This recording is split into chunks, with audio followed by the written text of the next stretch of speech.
அனைவருக்கும் வணக்கம். நம்ம டெய்லியும் ஹிந்தி நியூஸ் பேப்பரில் இருக்கக்கூடிய முக்கியமான நியூஸஸ் பார்த்துட்டு இருக்கோம். ஸோ இன்னைக்கு என்ன முக்கியமான நியூஸஸ் இருக்குது அப்படிங்கிறத பார்ப்போம். ஸோ முதல்ல பார்த்தோம் அப்படின்னா ஆர்பிஐ கவர்னரோட அப்பாயின்மெண்ட் அப்படிங்கிறது நடந்திருக்கு. ஓகேங்களா? ஸோ யூனியன் கவர்மெண்ட் பார்த்தோம்னா நமக்கு 25வது ஆர்பிஐ கவர்னராக இருந்தது யார் அப்படின்னு பார்த்தோம்னா சக்திகானந்த தாஸ் 2018 2024 ஆண்டு வரைக்கும் பதவியில் இருந்தார். இன்னைக்கு செவ்வாய்க்கிழமை இன்னைக்கு அவருடைய பதவி காலம் அப்படிங்கிறது நிறைவடையுது. இதற்கு அடுத்தபடியாக பார்த்தோம்னா 26வது ஆர்பிஐ கவர்னரா யார் வரப்போறாங்க அப்படிங்கிறத கொடுத்துருக்காங்க. சஞ்சய் மல்ஹோத்ரா அப்படிங்கிறவர். ஓகேங்களா? ரெவன்யூ செக்ரட்டரியா இருக்கார். இவரை ஆர்பிஐ கவர்னரா மத்திய அரசாங்கம் அப்பாயிண்ட் பண்ணியிருக்காங்க. சரிங்களா? கேபினட் கமிட்டி ஆன் அப்பாயின்மெண்ட்ஸ் அவங்க தான் இந்த அப்பாயின்மெண்ட்ஸ்லாம் பண்ணுவாங்க. ஸோ ஆர்பிஐ கவர்னரா 26th ஆர்பிஐ கவர்னரா யார் வந்திருக்காங்கன்னா சஞ்சய் மல்ஹோத்ரா. இவருடைய டைம் பீரியட் டென்யூர் அப்படிங்கிறது பார்த்தோம்னா 3 years இருக்கும். ஓகேங்களா? ஸோ நம்ம ஆர்பிஐ கவர்னர் சக்திகானந்த தாஸ் பார்த்தோம்னா அவருக்குமே 3 year டென்யூர் தான். 2018 21 வரைக்கும் தான் இருந்துச்சு. இருந்தாலும் மத்திய அரசாங்கம் அதை எக்ஸ்டெண்ட் பண்ணியிருக்காங்க. அதற்கான அதிகாரங்கள் அப்படிங்கிறது மத்திய அரசாங்கத்துக்கு இருக்கு. அதனால எக்ஸ்டெண்ட் பண்ணியிருப்பாங்க. ஸோ அதனால தான் 2024 ஆண்டு வரைக்கும் அவர் பதவியில் இருந்திருப்பார். ஸோ இப்போ இவருடைய பதவி காலம் அப்படிங்கிறது 3 ஆண்டுகள் அப்படின்னு சொல்லி மத்திய அரசாங்கம் சொல்லியிருக்காங்க. சரியா? அடுத்ததா பார்த்தோம்னா நமக்கு இந்த இடத்துல ஒரு விளம்பர படமாக கொடுத்துருக்காங்க இல்லையா? ஸோ இதுவே நமக்கு ஒரு முக்கியமான செய்தி தான். நமக்கு விஸ்வகர்மா திட்டம் அப்படிங்கிறது இருக்கு. மத்திய அரசாங்கம் கைவினைஞர்களுக்காக கொண்டு வரப்பட்ட ஒரு முக்கியமான திட்டம் 2023 ஆண்டுல. ஸோ இந்த திட்டம் தமிழகத்துல நடைமுறைப்படுத்தப்பட்டுச்சா அப்படின்னு கேட்டா சரியான பதில் என்ன அப்படின்னு பார்த்தோம்னா நமக்கு நடைமுறைப்படுத்தப்படலை. ஏன்னா தமிழக அரசாங்கம் அந்த திட்டத்தில் இருக்கக்கூடிய குறை நிறைகளை விசாரிக்கிறதுக்காக ஒரு ஆணையம் போட்டிருந்தாங்க. ஸோ அந்த ஆணையத்தின் பரிந்துரைப்படி பார்க்குறப்ப இந்த திட்டத்தை நிறைய விஷயங்களை சேஞ்ச் பண்ணணும் அப்படிங்கிறத சொல்லியிருப்பாங்க. ஸோ இவ்வளோ விஷயங்களை சேஞ்ச் பண்ணுறதுக்கு தமிழக அரசாங்கமே ஒரு திட்டமாக கொண்டு வந்துருவோம் அப்படிங்கிறத சொல்லி நம்ம முதலமைச்சர் கூட சமீபத்தில் சொல்லியிருந்தார். அதை பற்றி கூட நம்ம ஹிந்து நியூஸ் பேப்பர்லேயே பார்த்துருந்தோம். ஸோ அதற்கு பிறகு பார்த்தோம்னா இப்போ அந்த பிஎம் விஸ்வகர்மா திட்டத்துக்கு பதிலாக தமிழக அரசாங்கம் கலைஞர் கைவினை திட்டம் அப்படிங்கிறத கொண்டு வந்திருக்காங்க. இந்த கலைஞர் கைவினை திட்டத்தை பொறுத்த வரைக்கும் பார்த்தோம்னா சிறப்பம்சங்கள் அப்படிங்கிறத நமக்கு கொடுத்துருக்காங்க. 3 லட்சம் ரூபாய் வரை பிணையற்ற கடன் உதவி. ஸோ ஃபர்ஸ்ட் இந்த கைவினைஞர்கள் திட்டம் என்ன அப்படின்னு பார்த்தோம்னா நமக்கு கைவினை நமக்கு குடும்ப தொழில்கள் அப்படிங்கிறது இருக்கும். பானை செய்யறது இல்ல சில்க் ப்ரொடக்ஷன் இந்த மாதிரியான விஷயங்கள் குடும்ப தொழில்கள் அப்படிங்கிறது நிறைய இருக்கும். இதுலயே பார்த்தோம்னா கிட்டத்தட்ட நிறைய குடும்ப தொழில்களை லிஸ்ட் அவுட் பண்ணியிருக்காங்க. எக்ஸாம்பிளுக்கு கட்டட வேலை செய்யறது, மர வேலைப்பாடுகள், நகை செய்தல், தையல் வேலை, துணி வெளுத்தல், மலர் வேலைப்பாடுகள், இந்த மாதிரி பல வேலைப்பாடுகள் அப்படிங்கிறது இதுல கொடுக்கப்பட்டிருக்கு. ஓகேங்களா? கிட்டத்தட்ட பார்த்தோம்னா நமக்கு 5, 10, 15, 20, 25 வேலைப்பாடுகளை கொடுத்துருக்காங்க. ஓகேங்களா? ஸோ இந்த வேலையெல்லாம் செய்யக்கூடிய குடும்பங்களுக்கு பார்த்தோம்னா நமக்கு என்ன பண்றாங்க, 3 லட்சம் வரை பிணையற்ற கடன் உதவி அப்படிங்கிறத வழங்க போறாங்க. சரிங்களா? ஸோ குடும்ப தொழில்கள் செய்யறாங்க. ஓகேங்களா? குடும்ப தொழில்களாக இருக்கணுங்கிற அவசியமும் கிடையாது. தனிநபர் புதுசா ஒருத்தர் போய் நான் தையல் வேலையை கத்துக்கிட்டு இருக்க போறேன் அப்படின்னா அவருக்கு கூட 3 லட்சம் ரூபாய் வரைக்கும் கடன்களை வழங்க போறாங்க. அதுவுமே பிணையற்ற கடன் உதவியா இருக்க போகுது. செக்யூரிட்டி ஃப்ரீ லோன்ஸ் அப்படிங்கிறத கொடுக்க போறாங்க. 50,000 வரை மானியம் அப்படிங்கிறது கொடுக்குறாங்க. 5% வட்டி மானியம் அப்படிங்கிறது வழங்கப்பட போறாங்க. அதே மாதிரி திறன் மேம்பாடு அப்படிங்கிறது எந்த வேலையை செஞ்சாலும் அதற்கான திறன் மேம்பாடு அப்படிங்கிறது அரசாங்கம் பண்ண போறாங்க. ஓகேங்களா? இதே மத்திய அரசாங்கத்தை பொறுத்த வரைக்கும் பார்த்தோம்னா அந்த குடும்பத்தை சார்ந்தவங்களுக்கு மட்டும்தான். ஒரு காலங்காலமா ஒரு குடும்ப தொழில் பண்றாங்கன்னா அவங்களுக்கு அந்த உதவித்தொகை அப்படிங்கிறத வழங்கினாங்க. ஆனா தமிழக அரசாங்கம் அந்த குடும்பத்துக்கும் தராங்க. அது மட்டும் இல்லாம பார்த்தோம்னா யார் அந்த தொழில்களை எடுத்து அந்த குடும்பம் சார்ந்த தொழிலாக தான் இருக்கணுங்கிற கட்டாயம் கிடையாது. யார் அந்த தொழிலை எடுத்து செஞ்சாலுமே அவங்களுக்கு அந்த 3 லட்சம் ரூபாய் அப்படிங்கிற கடன் உதவி அப்படிங்கிறத வழங்குறாங்க.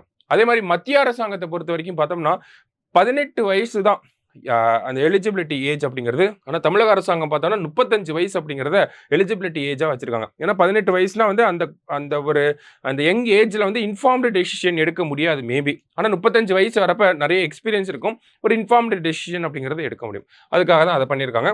அதே மாதிரி பார்த்தோம்னா முன்னாடி இந்த திட்டத்தினுடைய இம்ப்ளிமெண்டேஷன் அப்படிங்கிறத நம்ம தமிழக அரசாங்கத்தை பொறுத்த வரைக்கும் பார்த்தோம்னா அந்த ரெக்கமெண்டேஷன்ல என்ன சொல்லியிருப்பாங்கன்னா விஏஓ வச்சு நம்ம அந்த திட்டத்தினுடைய இம்ப்ளிமெண்டேஷன்லாம் ஸ்டடி பண்ணணும் அப்படிங்கிறலாம் சொல்லியிருப்பாங்க. ஸோ இந்த திட்டம் அப்படிங்கிறது நமக்கு பிஎம் விஸ்வகர்மா திட்டத்துக்கு பதிலாக தமிழக அரசாங்கத்தால் கொண்டு வரப்பட்ட ஒரு திட்டம் தான் கலைஞர் கைவினை திட்டம் அப்படிங்கிறது. சரிங்களா? புவிமேல் 1000 தொழில் செய்திடுவேரே அப்படிங்கிறத டேக்லைனாவும் கொடுத்துருக்காங்க. அதையும் பார்த்து வச்சுக்கோங்க. சரியா? ஸோ மற்றபடி பார்த்தோம்னா நமக்கு இன்னைக்கு நிறைய செய்திகள் இருந்துச்சு. ஸோ இந்த இடத்துல தமிழக சட்டப்பேரவை கூட்டம் அப்படிங்கிறது தொடங்கி இருக்கு இல்லையா? அதுல முக்கியமா ஒரு தீர்மானம் அப்படிங்கிறது ஒருமனதாக நிறைவேற்றப்பட்டிருக்கு தமிழக சட்டப்பேரவையில. என்ன தீர்மானம் அப்படின்னு பார்த்தோம்னா, மத்திய அரசாங்கம் மதுரையில இருக்கக்கூடிய நாயக்கர்பட்டி அப்படிங்கிற பகுதியில டங்ஸ்டன் அப்படிங்கிறத அந்த டங்ஸ்டன் அப்படிங்கிற கனிமம் இருக்கிறத கண்டுபிடிச்சு அந்த கனிமத்தை சுரங்கம் மூலியமா எடுப்பதற்காக இந்துஸ்தான் ஜிங்க் அப்படிங்கிற அந்த நிறுவனத்துக்கு வந்து ஒப்புதல் அப்படிங்கிறத வழங்கியிருந்தாங்க. இந்த ஒப்புதலை ஆல்ரெடி தமிழக அரசாங்கம் எதிர்த்து இருந்தாங்க. இப்ப பார்த்தோம்னா அந்த ஒப்புதல் வழங்கப்பட்டனால மறுபடியும் தமிழக அரசாங்கம் சட்டப்பேரவையில ஒரு தீர்மானமா கொண்டு வந்து அந்த எதிர்ப்பை வந்து தெரிவிச்சிருக்காங்க. எதனால எதிர்க்கிறாங்க அப்படின்னு பார்த்தோம்னா, அந்த நாயக்கர்பட்டி அப்படிங்கிற அந்த சொல்லப்பட்ட அந்த பகுதி பார்த்தோம்னா, நம்ம 2022ஆம் ஆண்டு அந்த ஒரு பர்டிகுலர் ரீஜியனை வந்து பயோடைவர்சிட்டி ஹெரிடேஜ் சைட் அப்படின்னு சொல்லி அனௌன்ஸ் பண்ணியிருப்போம். அங்க பார்த்தோம்னா பல வரலாற்று சின்னங்கள் இருக்கு. நமக்கு வந்து பஞ்சபாண்டவ ரதங்கள், குறிப்புகள் அப்படிங்கிறது ஓகேங்களா. இன்னும் பார்த்தோம்னா நமக்கு தமிழ் பிராமி எழுத்துக்கள், வட்ட எழுத்துக்கள் இந்த மாதிரியான குறிப்புகள் எல்லாமே ஏராளமானது காணப்படுது. அதனால தான் நம்ம அதை பயோடைவர்சிட்டி ஹெரிடேஜ் சைட் அப்படிங்கிறத சொல்லியிருந்தோம். இருந்தாலுமே அந்த பயோடைவர்சிட்டி ஹெரிடேஜ் சைட்ல இந்த டங்ஸ்டன் மைன் பண்றதுக்கான அப்ரூவல் அப்படிங்கிறது சென்ட்ரல் கவர்மெண்ட் கொடுத்திருந்தாங்க. அதற்கு எதிரான ஒரு தீர்மானத்தை தான் தமிழக அரசாங்கம் அவங்களோட சட்டமன்றத்தில் கொண்டு வந்திருக்காங்க. அதை செய்தியை தான் இந்த இடத்துல நம்ம கொடுத்துருக்கோம். சரியா? அடுத்ததா பார்த்தோம்னா ஒரு 10% என்டர்டைன்மெண்ட் டேக்ஸ் அப்படிங்கிறத கன்சர்ட், டிராமா, ஷோஸ்ல எல்லாம் வந்து கொண்டு வர போறாங்க. ஓகேங்களா? Tamil Nadu local authorities entertainment tax act அப்படின்னு சொல்லி 2017ஆம் ஆண்டு இயற்றப்பட்டிருக்கும். இந்த சட்டத்தில் பார்த்தோம்னா இந்த கல்வி நிறுவனங்கள் மாதிரியான இடங்கள்ல எல்லாம் இந்த என்டர்டைன்மெண்ட் டாக்ஸ் அப்படிங்கிறத போட முடியாம இருந்துச்சு. ஸோ இப்போ அதெல்லாம் சேஞ்ச் பண்ணி லோக்கல் பாடிஸ் எல்லா இடத்துலையுமே எங்கெல்லாம் இந்த கன்சர்ட், டிராமா, நாடகங்கள் இந்த மாதிரியான விஷயங்கள்லாம் நடக்குதோ அங்கெல்லாம் ஒரு 10% கேளிக்கை வரி அப்படிங்கிறத போடலாம். என்டர்டைன்மெண்ட் டாக்ஸ் அப்படிங்கிறத போடலாம் அப்படிங்கிறத சொல்ற ஒரு சட்டம் தான் இது. இந்த சட்ட மசோதா அப்படிங்கிறது நம்மளுடைய சட்டமன்றத்தில் தாக்கல் செய்யப்பட்டிருக்கு. அந்த செய்தியை தான் இங்கே கொடுத்துருக்காங்க. சரியா? வேற என்ன செய்திகள் அப்படின்னு பார்த்தோம்னா, பிளேசஸ் ஆஃப் வர்ஷிப் ஆக்ட் அப்படிங்கிறது ஓகேங்களா. 1991ஆம் ஆண்டு கொண்டு வரப்பட்ட ஒரு சட்டம் தான் இந்த பிளேசஸ் ஆஃப் வர்ஷிப் ஆக்ட் அப்படிங்கிறது. இந்த சட்டம் என்ன சொல்லுது அப்படின்னு பார்த்தோம்னா, ஆகஸ்ட் 15, 1947 அதாவது கரெக்டா இண்டிபெண்டன்ஸ் டே அப்ப ஒரு ரிலீஜியஸ் பிளேஸோட ஸ்டேட்டஸ் என்னவாக இருந்துச்சோ அதுதான் கண்டினியூ ஆகும். இந்தியா வந்து இந்தியாங்கிற நாடு இருக்கிற வரைக்குமே அந்த ஆகஸ்ட் 15, 1947 என்ன ஸ்டேட்டஸ் இருந்துச்சோ, இப்போ உதாரணத்துக்கு இந்த இடத்துல ஒரு ஒரு சர்ச் இருக்கு, இல்ல இந்த இடத்துல ஒரு மசூதி இருக்கு அப்படின்னு பார்த்தோம்னா, இந்த மசூதி வந்து இந்தியா அப்படிங்கிற நாடு இருக்க வரைக்கும் இந்த இடத்துல இருக்கிறது மசூதி தான். இது சர்ச்சாவோ இல்ல ஹிந்து கோயிலாவோ நம்மளால சொல்ல முடியாது. According to places of worship act 1991ல வந்த சட்டத்தின்படி. ஓகேங்களா? என்ன சொல்ல வராங்க? ஆகஸ்ட் 15, 1947ல ஒரு இடத்துல இருக்கக்கூடிய ஒரு புனித தலம் அப்படிங்கிறது எந்த மதத்துக்கு, இந்துக்கா இருக்கலாம், இஸ்லாமியருக்கா இருக்கலாம், இல்ல கிறிஸ்துவருக்கா இருக்கலாம், இந்தியாவோட இண்டிபெண்டன்ஸ் டே அன்னைக்கு அது இந்துக்களுக்கு சொந்தமாக இருந்துச்சு அப்படின்னா அது இந்தியா அப்படிங்கிற நாடு இருக்கிற வரைக்கும் அது இந்துக்களுக்கு மட்டும்தான் சொந்தம். இஸ்லாமியர்கள்னா இஸ்லாமியர்களுக்கு மட்டும்தான், கிறிஸ்தவர்கள்னா கிறிஸ்தவர்களுக்கு மட்டும்தான். எந்த மதத்தை சார்ந்து இருக்கோ அந்த மதத்தை சார்ந்தவங்களுக்கு மட்டும்தான் அந்த புனித தலம் அப்படிங்கிறது சொந்தமாக இருக்கும். அதனுடைய ஸ்டேட்டஸ் அப்படிங்கிறத மாற்றக்கூடாது.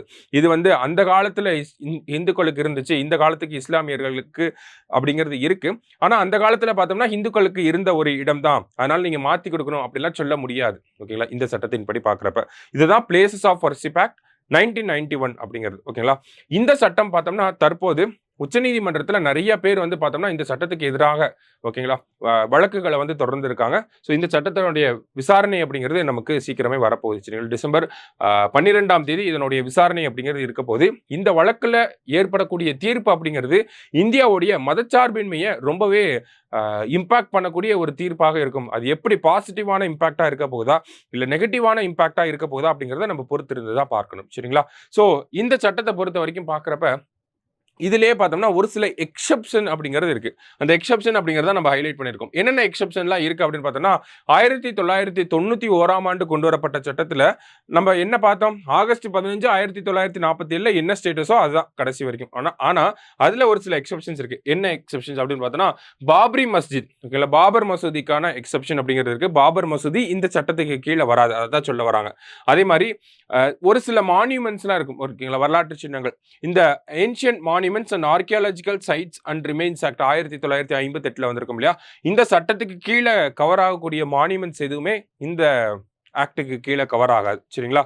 அதே மாதிரி பார்த்தோம்னா ஆல்ரெடி செட்டில் ஆன கேசஸுமே இதுக்கு கீழே கவர் ஆகாது. முன்னாடி ஒரு இடத்துல ஹிந்துக்களுக்காக இருந்திருக்கலாம், அது கிறிஸ்டியன்ஸ்க்குன்னு மாற்றி கொடுத்துருக்கலாம். ஸோ அந்த மாதிரி செட்டில் ஆன கேசஸ்லாம் இதுக்கு கீழே கவர் ஆகாது அப்படிங்கிறத கொடுத்துருக்காங்க. சரியா? ஸோ ஆக்ட் என்ன, அதோட எக்ஸப்ஷன்ஸ் என்ன அப்படிங்கிறதா இந்த ஆர்டிக்கிளில் நம்ம தெரிஞ்சுக்கணும். ஸோ அதை தான் நானும் சொல்லியிருக்கேன். சரிங்களா? ஏன்னா இப்போ டிசம்பர் 12ஆம் தேதி இதனுடைய வழக்கு அப்படிங்கிறது நடக்க போகுது. ஸோ அந்த வழக்கினுடைய தீர்ப்பு அப்படிங்கிறது ரொம்பவே எதிர்பார்க்கப்படுது. பார்ப்போம் என்ன வருது அப்படிங்கிறத. அடுத்ததாக பார்த்தோம்னா நமக்கு Indians need the right to disconnect அப்படின்னு சொல்லி கொடுத்துருக்காங்க. ஸோ இந்த ரைட் டு டிஸ்கனெக்ட் அப்படிங்கிறது பார்த்தோம்னா ரொம்ப ரொம்ப முக்கியமான ஒரு சட்டமா, ஒரு உரிமையா இருக்கு. அதாவது ரைட் டு டிஸ்கனெக்ட் அப்படின்னு என்ன சொல்ல வராங்க அப்படின்னா, right to disconnect from work. ஓகேங்களா? அதாவது 9 to 5 நீங்க வேலை பார்க்குறீங்க. 5 மணிக்கு மேலே வீட்டுக்கு வந்துட்டாலும் என்ன ஆகுது அப்படின்னு பார்த்தோம்னா, நமக்கு ஆஃபீஸ் கால்ஸ் வருது. ஒரு சில நேரங்களில் மீட்டிங்ஸ் அட்டன் பண்ண வேண்டியதாக இருக்குது. ஒரு சில வேலையை இன்றைக்கே முடிச்சாகணும், அர்ஜென்ட்டான ஒர்க்கு அப்படின்னு சொல்லி நம்ம மேலே வேலைகள் அப்படிங்கிறத கொண்டு வந்து கொடுப்பாங்க. ஸோ இந்த மாதிரியான வேலைகளை நம்ம வீட்டில் வச்சு பார்ப்போம். ஸோ இதனால் என்ன ஆகுது அப்படின்னா, ஃபேமிலி ப்ரைவசி அப்படிங்கிறது அஃபெக்ட் ஆகுது. ஃபேமிலியோட வெல்பீயிங் அப்படிங்கிறது அஃபெக்ட் ஆகுது. நம்மளோட ஓன் மென்டல் ஹெல்த் வெல்பீயிங் அப்படிங்கிறது அஃபெக்ட் ஆகுது. ஸ்ட்ரெஸ் அப்படிங்கிறது அதிகமாகுது. இந்த மாதிரி பல்வேறு இம்பேக்ட் அப்படிங்கிறது நமக்கே ஏற்படுது. ஓகேங்களா? அதனால தான் என்ன சொல்றாங்க அப்படின்னா, இந்தியாவில் ரைட் டு டிஸ்கனெக்ட் அப்படிங்கிறது ஒரு அடிப்படை உரிமையாக தேவைப்படுது அப்படிங்கிறத சொல்ல வராங்க. ஓகேங்களா?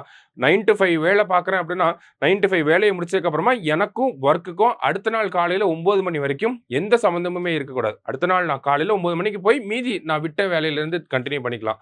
அதே மாதிரி இடையில வெக்கேஷன் அப்படிங்கிறது ஹாலிடே, சாட்டர்டே சண்டே இல்லை லாங் வீக்கெண்டாக வருது அப்படின்னா, அந்த லாங் வீக்கெண்டுக்கும் எனக்கும் அந்த என்னுடைய ஒர்க்குக்கும் எந்த ஒரு ரிலேஷனும் இருக்கக்கூடாது. நான் லீவ் நாளில் வேலை பார்க்கக்கூடாது. அதை தான் சொல்ல வராங்க. ஓகேங்களா? ஸோ இந்த ஒரு விஷயம் அப்படிங்கிறது உலக நாடுகள் எல்லாத்திலையுமே ஏறக்குறைய எல்லா நாடுகள்லையுமே இருக்குது. ஓகேங்களா? அதுதான் எக்ஸாம்பிள்ஸாக கொடுத்துருப்பாங்க நமக்கு. ஸ்பெயினில் இருக்குது, போர்ச்சுகலில் இருக்குது, இட்டாலியில் இருக்குது, ஆஸ்திரேலியாவில் சமீபத்தில் சட்டம் கொண்டு வந்திருக்காங்க. எல்லா நாடுகளுமே என்ன சொல்லியிருக்காங்க அப்படின்னா, அவங்களோட சட்டத்தில் ஒர்க்கர்ஸை அவங்களோட ஒர்க்கிங் டைமை தாண்டி எம்ப்ளாயர்ஸ் டிஸ்டர்ப் பண்ணக்கூடாது. ஓகேங்களா? தொழிலாளர்களுடைய வேலை நேரம் முடிந்ததுக்கு பிறகு பார்த்தோம்னா, அந்த முதலாளிகள் வந்து தொழிலாளர்களை தொந்தரவு பண்ணக்கூடாது அப்படிங்கிறது தான் இந்த சட்டத்தில் சொல்லப்பட்டிருக்கு. ஓகேங்களா? இது உலகம் பூரா இருக்கு. இந்தியாவிலையும் இந்த மாதிரியான ஒரு சட்டம் தேவைப்படுது அப்படிங்கிறத சொல்லியிருப்பாங்க. அதே மாதிரி இந்தியாவோட பொசிஷன் எப்படி இருக்கு அப்படின்னு பார்த்தோம்னா, நம்மளோட அரசியல் அமைப்புல ஒரு சில ஆர்டிகல்ஸ் இருக்கு. ஆர்டிகல் 38 பார்த்தோம்னா பீப்புளோட வெல்ஃபேரை ப்ரொமோட் பண்ணணும் அப்படின்னு சொல்லுது. ஆர்டிகல் 39E பார்த்தோம்னா நமக்கு ஒர்க்கர்ஸோட ஸ்ட்ரென்த், ஒர்க்கர்ஸோட ஹெல்த்தை வந்து பார்த்துக்கணும் அப்படின்னு சொல்லுது. அதே மாதிரி விசாகா கேஸ் அப்படிங்கிறது நமக்கு தெரியும். அதில் செக்ஷுவல் ஹராஸ்மெண்ட் கைட்லைன்ஸ் அப்படிங்கிறத கொடுத்துருப்பாங்க. ரவீந்திரகுமார் வழக்கு அப்படின்றத கொடுத்துருப்பாங்க. இந்த ரவீந்திரகுமார் வழக்கு அதே மாதிரி பார்த்தோம்னா நமக்கு Praveen Pradhan versus state of Uttaranchal இந்த வழக்கு. அடுத்ததாக பார்த்தோம்னா இந்த மாதிரியான வழக்குகள் எல்லாமே என்ன நமக்கு சொல்லுது அப்படின்னா, ஒர்க்கர்ஸோட சேஃப்டி, ஒர்க்கர்ஸோட ஹெல்த், ஒர்க்கர்ஸோட மென்டல் ஹெல்த் இதை பற்றின விஷயங்களை பேசக்கூடிய வழக்குகளாக தான் இந்த வழக்குகள் எல்லாமே இருக்குது. அப்போ இந்தியாவை பார்த்தோம்னா டைரெக்டாக எதுவுமே இந்த ரைட் டு டிஸ்கனெக்டை பற்றி இது வரைக்கும் எந்த வழக்குகளும் இல்லை. இந்தியாவோட அரசியல் அமைப்புலையும் பார்த்தோம்னா பெருசாக ஆர்டிகல்ஸ் எதுவுமே கிடையாது. எல்லாமே இன்டைரக்டாக மீன் பண்ணக்கூடிய விஷயங்களாக தான் இருக்குது. ஸோ இந்தியாவில் இந்த ரைட் டு டிஸ்கனெக்ட் அப்படிங்கிறது ஒரு அடிப்படை உரிமையாக கட்டாயம் தேவைப்படுது அப்படிங்கிறது சொல்றாங்க. அது மட்டும் இல்லாம இன்னொரு முக்கியமான விஷயம் என்ன சொல்றாங்க அப்படின்னு பார்த்தோம்னா, ஆக்ஸ்போர்ட் யூனிவர்சிட்டி ஒரு முக்கியமான ரிசர்ச் பண்ணியிருக்காங்க. ஸோ இந்த ஆக்ஸ்போர்ட் யூனிவர்சிட்டி அவங்களோட ரிசர்ச்ல என்ன சொல்றாங்கன்னா, ஒர்க்கர்ஸோட ப்ரொடக்டிவிட்டி எப்போ இன்க்ரீஸ் ஆகுது அப்படின்னு பார்த்தோம்னா, அவங்கள இந்த ரைட் டு டிஸ்கனெக்ட் அப்படிங்கிறத கொடுத்தோம் அப்படின்னா ஒர்க்கர்ஸோட ப்ரொடக்டிவிட்டி அப்படிங்கிறது இன்க்ரீஸ் ஆகுது. ஒர்க்கில் இருந்து கொஞ்சமாவது வெளியே வரணும். வெளியே வந்து நார்மல் லைஃப்க்கு போயிட்டு ஃபேமிலியோட டைம் ஸ்பெண்ட் பண்ணிட்டு அந்த ஸ்ட்ரெஸ்ஸை ரிலீவ் பண்ணிட்டு அடுத்த நாள் காலையில் அவங்க மறுபடியும் ஒர்க்குக்கு வரப்ப அந்த ஒர்க்கோட ப்ரொடக்டிவிட்டி அப்படிங்கிறது இன்க்ரீஸ் ஆகிறதாக சொல்லியிருக்காங்க. ஓகேங்களா? Contrast to Indian company owners அவங்களாம் பார்த்தோம்னா நிறைய பேர் வந்து 8 மணி நேரம் வேலையும் தாண்டி ஒரு வாரத்துக்கே இவ்வளோ நாள் வேலை செய்யணும் அப்படிங்கிற மாதிரிலாம் நிறைய பேர் வந்து கமெண்ட்ஸ் வந்து கொடுத்துட்டே இருக்காங்க.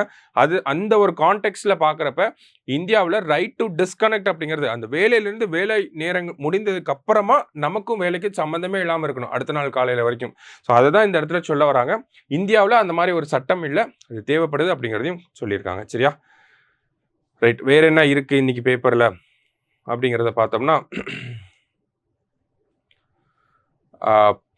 PM launches Bima Sakhi Yojana. இந்த திட்டத்தை பற்றி நம்ம ஆல்ரெடி பார்த்துருக்கோம். பீமா சக்கி யோஜனா அப்படிங்கிறது பெண்கள் 18 to 50 வயதுக்கு உட்பட்ட பெண்களை வந்து பார்த்தோம்னா இவங்க 10th முடிச்சிருக்கணும். 10th முடிச்சிருந்தாங்க அப்படின்னா இவங்களை வந்து எல்ஐசி ஏஜென்ட்டாக வந்து நம்ம கவர்மெண்ட் வந்து அப்பாயிண்ட் பண்ணுவாங்க. மாசம் பார்த்தோம்னா கிட்டத்தட்ட 21,000 ரூபாய் வரைக்கும் இவங்கனால சம்பாதிக்க முடியும். இதுதான் ஷார்ட்டா சொல்லணும்னா பீமா சக்கி யோஜனா அப்படிங்கிறது. இந்த திட்டம் பொறுத்த வரைக்கும் பார்த்தோம்னா ஹரியானால இருக்கக்கூடிய பானிபட் அப்படிங்கிற பகுதியில வச்சு நமக்கு இந்த திட்டத்தை நம்ம பிரதமர் தொடங்கி வச்சிருக்காரு. சரிங்களா? அதுதான் இந்த PM launches LIC Bima Sakhi Yojana அப்படிங்கிற திட்டம். மற்றபடி பார்த்தோம்னா இன்னைக்கு செய்திகள் அவ்வளவுதான். சரிங்களா? ஸோ முக்கியமான செய்திகள் எல்லாத்தையும் பார்த்துருக்கோம். நாளைக்கு நியூஸ் பேப்பர் ரீடிங்ல மீட் பண்ணலாம். தேங்க்யூ.